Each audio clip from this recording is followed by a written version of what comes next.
Welcome to Modern Goddess. Here we discuss everything mastering your mindset, wellness wisdom, upgrading your relationships so that you can unleash your divine goddess essence and live your authentic best self every single day. I'm your host, Cassie Aurora.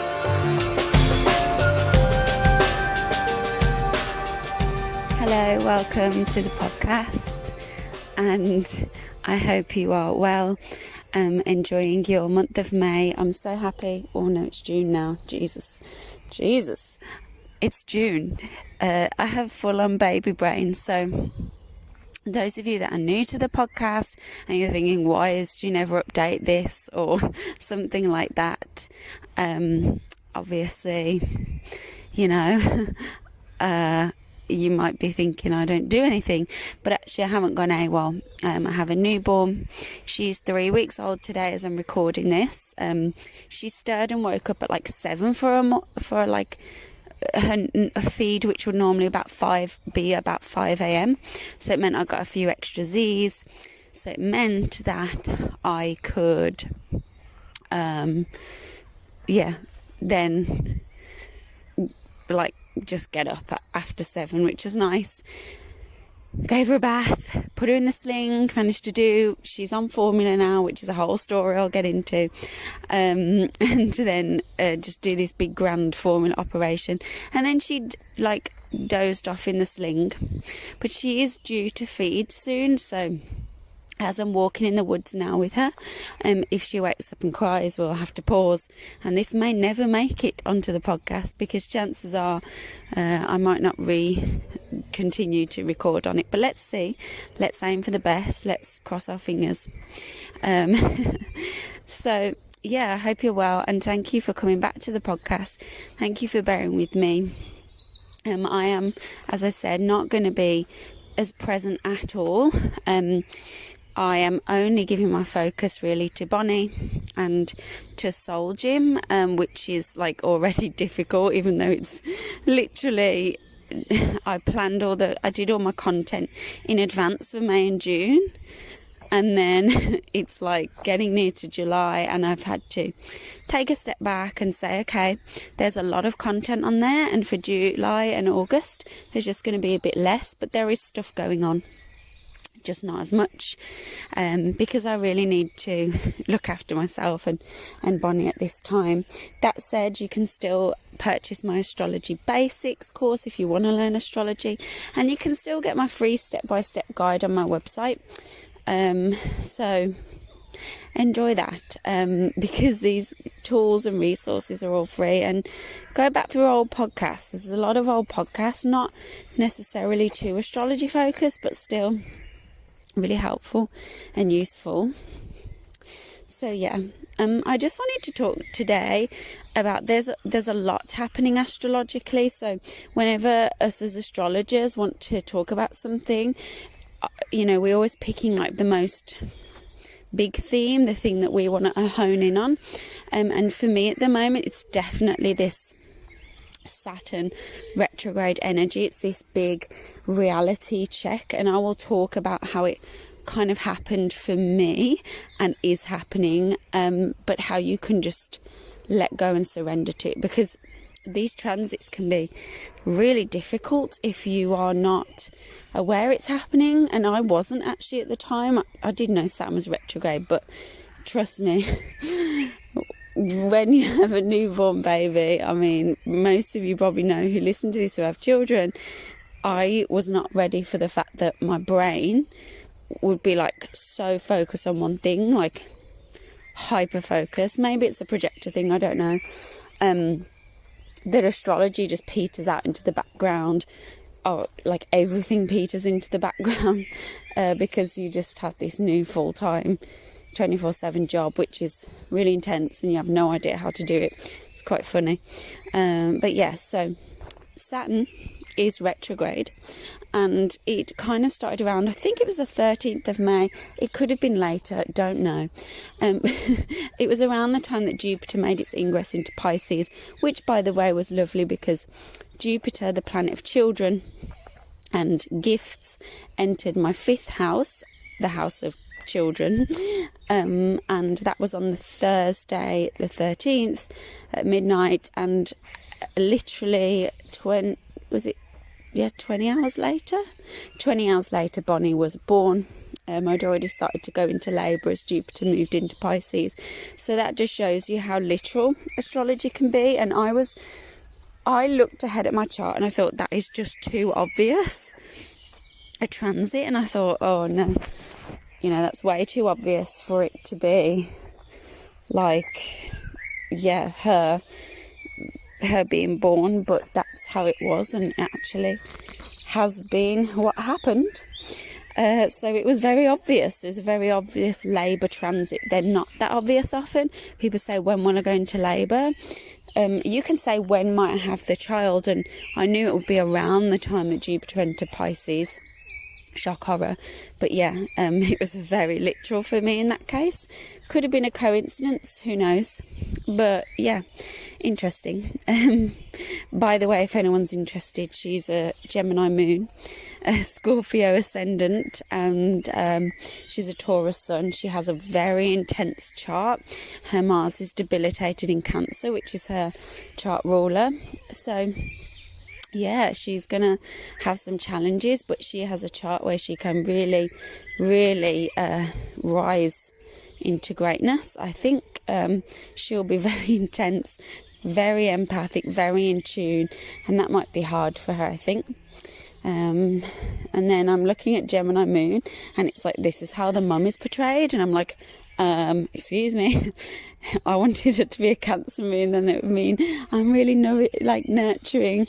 And I was like, hang on, I am very nurturing. So but Gemini moon, I was just like, oh my god, that is my least favourite placement, and yet it's the placement of my mother. And the night before, no, 2 nights before she was born, my mother came to me in a visitation. I don't have them ever with my mum. I get everyone else's passed over relatives come and communicate with me, because I am a medium. I don't offer it as a service, but it is something that I do quite regularly, because it happens, it comes to me, I don't ask for it. But she came and she said, oh, Bonnie will, there was lots of things she said, but she says, Bonnie will remind you of me so much and it will lift your heart up. And then she's a Gemini moon. My mum was a Gemini moon, so I'm guessing that will be the reminder. So let's see anyway. I don't like to look at a chart too much, mainly because I think, oh my God, I'm going to die because of her moon being in the 8th house and things like that. But, whatever's going to happen is going to happen. So, So, yeah, we have Saturn retrograde. Now, Saturn is this planet of foundations, plans. It's like the reality check planet. It's where we're having to work really hard and master something, where we're not being necessarily given things on a plate easily. It's like wherever it's transiting in the chart, wherever it is natally, is where we have to master, where there's delays, blockages, etc. And obviously, for me, I'll share this with you. For everyone, it's been in Aquarius, but in my chart, that's the 4th house. And how that's been affecting me is that 4th house is property. And most of you know we've had a house that we're meant to be moving into. It was long before the baby was due, because we're living in Alex's parents, which is great. Ollie's mum's house, which is absolutely fantastic. Lovely house. I'm very, very blessed. We're literally moving to a house. It's 16 houses down the road, because we live in like a tiny, it's not even a village, it's literally a street in the countryside, kind of in the country anyway. We're literally moving that far, like we're not moving far. And honest to God, we were meant to move. We went to see it on a Mercury retrograde, so that's probably the problem. But we were meant to move like around March. She was due May, and it just kept pushing back. And now their property has fallen through, so it's going to be another 8 weeks minimum. And that we received that news. We had no news. There was no clarity the whole time until Saturn went retrograde. And then out of the blue, they were like, oh, this is actually what's happening. So it was just one of these things where it was, again, really, really literal. But because the fourth house is the house of property, and that's where Saturn's transiting, and we're trying to move, there you go. It also shows you like where there's burdens, where maybe you can't rush things, and definitely it doesn't, I'm not going to say it feels like a burden being in Alex's home, because it doesn't. What feels like a burden is the fact that we don't have space. So when you've got a newborn, all of a sudden you need nappies everywhere. It's like you have, like when I was breastfeeding, breast pumping, and bottle feeding. It was a nightmare, trust me. And then I got a breast infection, which really, really messed things up. So like your bedside table becomes this pumping milk station with like snacks, because you're up at like 2, 3 a.m. and then there's like muslin cloths everywhere, blankets. Then people bring you lovely, wonderful gifts, but then you have all these gifts, all these baby clothes, baby baths, baby bouncers, cribs, and it's like we have literally this small bedroom and it's all in there, and it's just carnage. And the colours in the room, like, you know, it's a house that the lady that was in us before had decorated, like, she was extra. She was like patterns on the floor, patterns on the ceiling, patterns on the wall, all together, different colours, different coloured curtains, and it's just like, she must have had a Venus in, I don't know, Pisces or Leo, something crazy, I don't know. But it was chaos. And honestly, like, more is not better with the decoration, but she goes for it. And so anyway, it's just chaos in there. So there's this feeling, and Saturn, wherever it goes, it's making you feel like oppressed and heavy and like, like I can't get out. It shows you the confines of what you can and cannot control. And like, I'm in this house and I'm blessed because I can give Bonnie, like, to Alex's mum or sister if I want to do yoga, which is a blessing. But if she's disturbed, obviously I don't. But it's like, that's a real blessing. Saturn is the family unit, so it honours that, and it's there in the fourth house, so it's strong.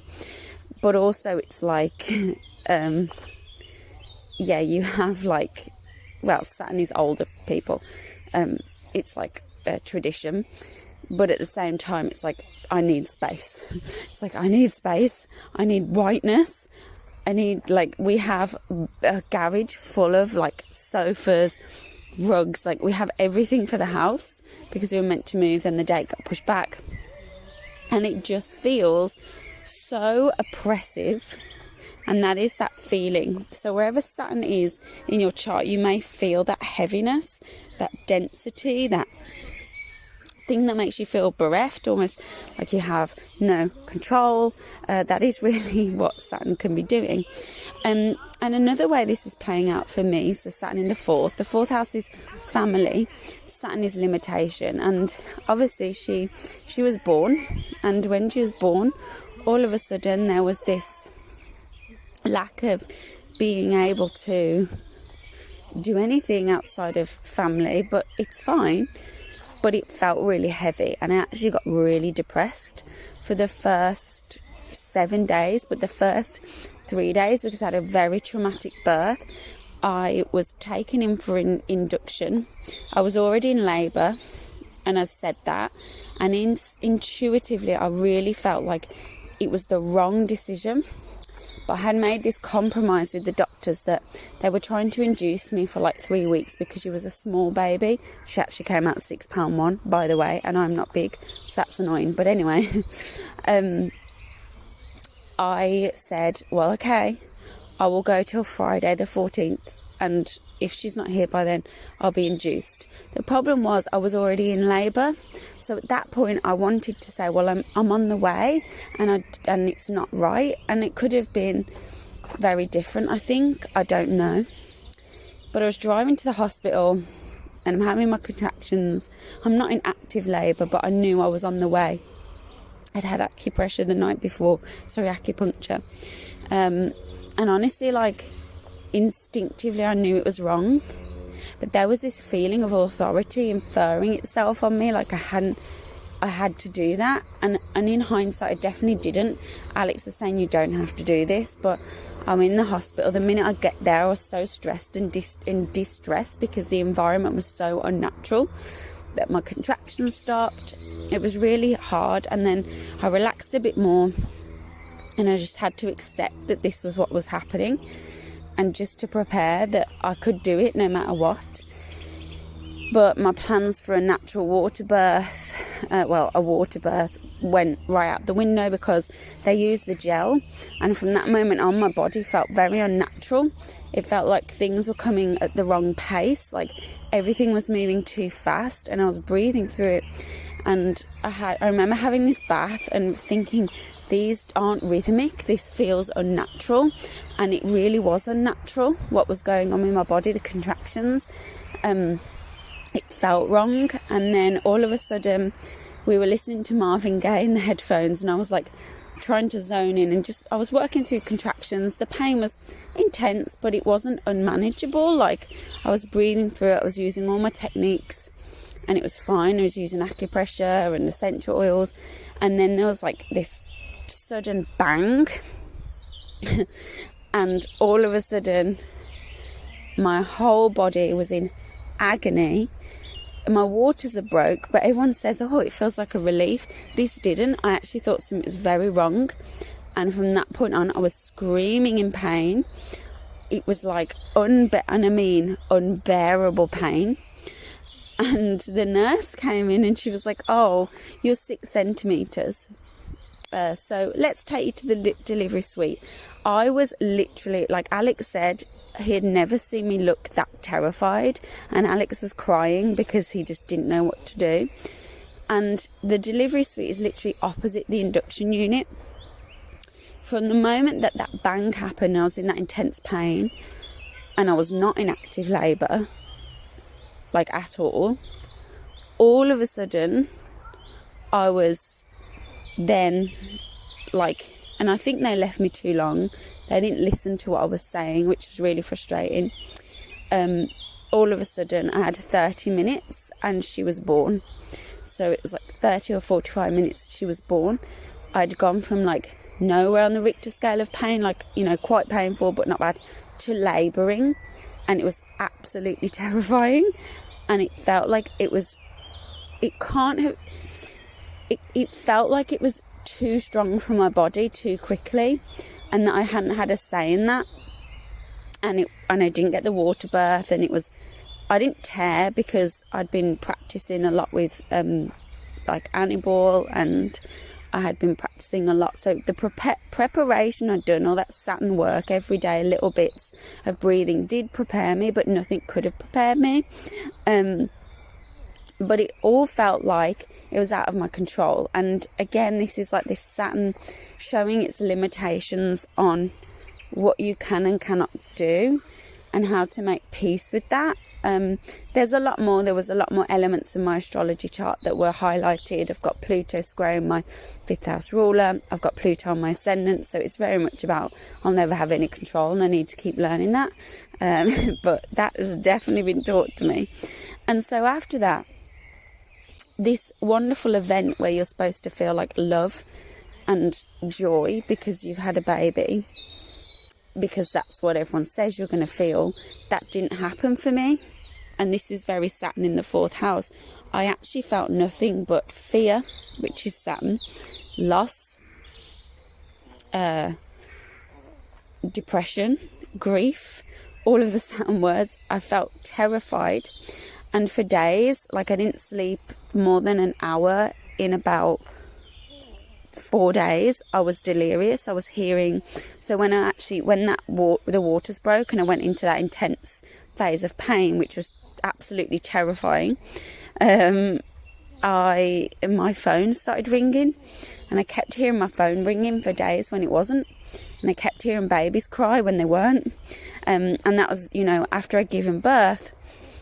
Literally, I had about an hour of skin to skin, and they were trying to rush me through the system. And the problem was, my whole birth plan was around that first breastfeed and not being rushed through the system. And they didn't even look at that. She didn't get the skin to skin. she did get her skin to skin, but she couldn't complete the first feed. And they're like, we need this room. And it's like, I'm here and I'm trying to do this first feed, and it never happened. And from that moment on, we had feeding issues. She was traumatized. Like, they stuck me on a ward with all these women I didn't know. She's in this plastic tub. They didn't even tell you where the toilet is. Like, I didn't know where, like, if I could leave her to go to the toilet. I was scared to. Like, I didn't even brush my teeth. My hair was a mess. Like, there was no gluten-free food. Like, it was a shit show the whole time, and I couldn't wait to leave. But when they let me leave, knowing that she couldn't feed, you know, it was just awful. So it was like this big ass reality check to do with children, family, the whole roots of my being, which is the fourth house, were completely obliterated. Like, it was difficult. I don't necessarily think that's all Saturnian, like I say, but it was definitely a hard experience, and it happened the moment that Saturn went retrograde. So it's this feeling that you are aware of, actually, there's so many limits now, and it's like Saturn gives you a hard reality check if you're not seeing it. And in hindsight, I was definitely idealizing birth and mamahood, but only because that's what I had always read about, and obviously I knew that things could change. But everything I had planned, water birth, breastfeeding, it just hasn't happened. And if anyone wants to message me and try and tell me they're a breastfeeding support worker, got loads of love for you, because I know so many of you have reached out. Thank you. It was so helpful at the time. But now I have no interest in breastfeeding. I do not want her near my breast. My nipples have been absolutely trashed because of her latch. I did a whole massive course on breastfeeding. My whole birth was around breastfeeding, but it's not happened. And honestly, we are both much happier. She's on formula, and that was another thing.